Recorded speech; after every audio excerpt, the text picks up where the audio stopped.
Bapak dan Ibu guru semuanya, perkenalkan nama saya Caroline Despriana. Kali ini saya akan menceritakan asal-usul batu menangis. Batu menangis ini diambil dari kisah nyata. Ayo kita dengarkan ceritanya sama-sama. Pada suatu hari, hiduplah seorang janda tua yang memiliki anak yang bernama Darmi. Darmi itu sangat cantik, hanya bersolek-solek saja. Dia tidak pernah membantu ibunya yang bekerja. Ibunya bekerja di ladang orang yang hanya mengambil upahnya saja. Sedangkan ayahnya Darmi sudah lama tiada sejak Darmi masih kecil.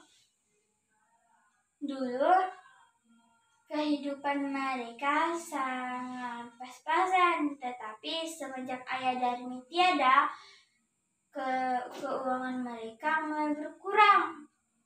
Jadi ibu Darmi harus bekerja di ladang orang supaya mendapatkan upah. Tetapi upah itu tidak cukup untuk membeli bahan-bahan makanan untuk beberapa hari. Pada suatu hari, Darmi bersolek-solek di depan kaca. Lalu ibunya pun datang. "Nak, ayo ikut ibu ke ladang." Lalu Darmi yang tengah bersolek-solek tadi terkejut. "Tidak mau, Bu, aku tidak mau ikut ke ladang. Di sana kan banyak lumpur. Apalagi aku tuh habis luluran, Bu.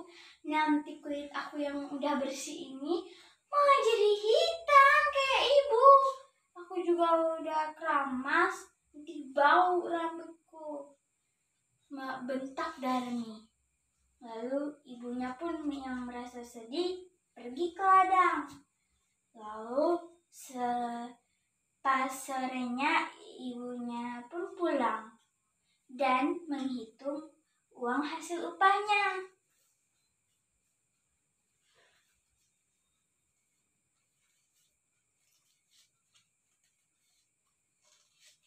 Lalu Darmi pun bergegas lari ke hadapan ibunya untuk meminta duit.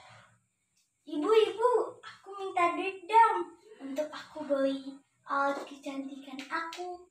Bedakku, lihat nih, udah habis. Gak ada lagi isinya sama sekali, Bu," kata Darmi. "Ini uangnya, tetapi kamu hanya cukup untuk membeli bedak saja ya." "Iya, Bu, terima kasih." Lalu dia pun menyimpan uangnya di kamar. Keesokan harinya, ibunya pun pergi ke ladang lagi dan menghitung hasil upahnya yang tadi. Tapi hasil upahnya makin sedikit.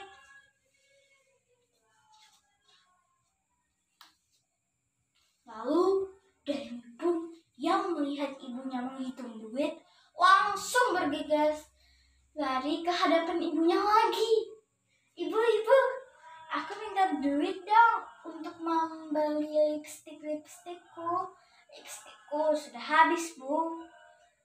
Lalu ibu Darmi pun menjawab, "Kamu kan masih ada uang yang ibu kasih kemarin." "Itu tidak cukup, Ibu. Harga bedak saja mahal. Cepat minta sini," kata ibu Darmi. Kata Darmi, "Ini, tapi kamu hanya cukup untuk membeli alat kosmetik saja ya." Iya, Bu," sambil dia merampas uang yang dari tangan ibunya. Lalu ibunya pun sedikit kesal. Lalu Darmi menyimpan lagi uang yang dikasih ibunya. Keesokan harinya, ibunya pun mengajak si Darmi pergi ke pasar. "Nak, ayo ikut ibu ke pasar." "Tidak, Bu, pasar kan lagi becek. Nanti kulit aku rusak."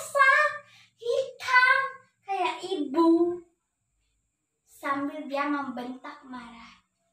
Lalu, oh ya Bu, aku titip ya Bu uang untuk membeli alat kosmetikku. Belikan lipstik sama bedak ya Bu, kata Darmi. Tapi ibu tidak tahu barang yang kamu maksud itu seperti apa, kata ibunya Darmi. Bedak sama lipstik aja ibu nggak tahu? Iya, pokoknya belikan bedak sama lipstik lah Bu, kata ibunya Darmi. Kata si Darmi. Lalu ibunya Darmi pun menjawab, dasar kamu anak kurang ajar, kata ibunya. Kamu menyuruh-nyuruh ibu. Ya sudah, ayo kita pergi ke pasar. Tidak mau ibu, aku harus bilang berapa kali kalau aku tidak mau, kata si Darmi. Ya sudahlah, daripada ibu salah beli. Akhirnya mereka pun jalan ke pasar. Di tengah lalu Darmi pun membisiki ibunya, ibu, kalau udah hampir nyampe pasar nanti, ibu harus di belakangku. Kenapa nak? Kata ibu Darmi. Aku mau punya ibu seperti ibu. Lihat bajunya lusuh, baju tambalan, kulitnya hitam keriput, seperti pernah dirawat. Pokoknya ibu di belakangku saja, kata si Darmi. Lalu dengan sedih mereka pun berjalan. Lalu di tengah perjalanan si Darmi bertemu temannya. Hai Darmi, oh ya, kamu hendak pergi kemana? Oh, aku mau ke pasar, kata Darmi menjawab pelan. Oh ya, yang di belakangmu itu siapa? Ibumu ya? Mana? Tentu saja bukan ibuku. Amit deh, kata Darmi sambil membenci ibunya. Lalu mereka pun mulai jalan. Nah, pas hampir masuk ke pasar, dia bertemu temannya lagi. Hai Darmi, oh ya, tumben kamu ke pasar? Biasanya enggak tuh, kata temannya Darmi. Oh, aku cuma beli alat kosmetikku saja, kata si Darmi menjawab pelan.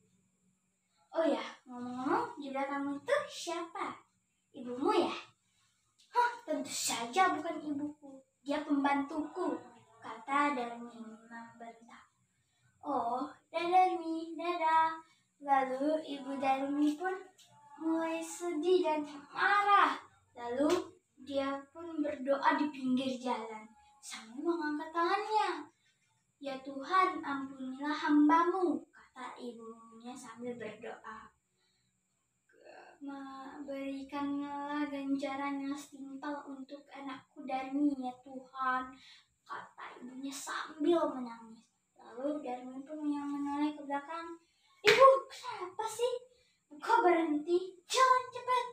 Lalu ibunya tidak menjawab, dia masih berdoa. Yang keduanya dia panggil lagi. Ibu, cepat jalan. Kita udah nyampe pasar, ini mataharinya panas banget.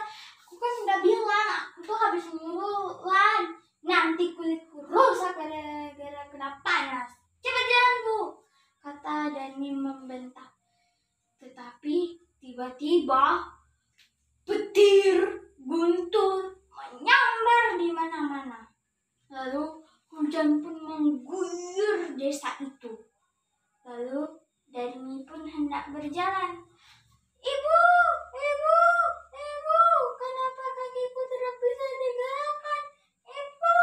Ibu, kata si Darmi sambil menangis. Setelah itu ibunya menjawab, rasakan sendiri akibat kamu melawan ibumu nak, kata ibunya Darmi. Ibu, Darmi minta maaf, Darmi salah Bu, minta maaf. Sambil kaki si Darmi kaku. Ibu, tapi semuanya sudah terlambat. Badannya sudah berubah menjadi batu. Lalu ibunya pun menangis pilu. Lalu batu itu dipindahkan ke tepi tebing dan dinamakan batu menangis. Ceritanya pun selesai. Terima kasih. Oh ya, kali kita bisa belajar dari alur cerita ini.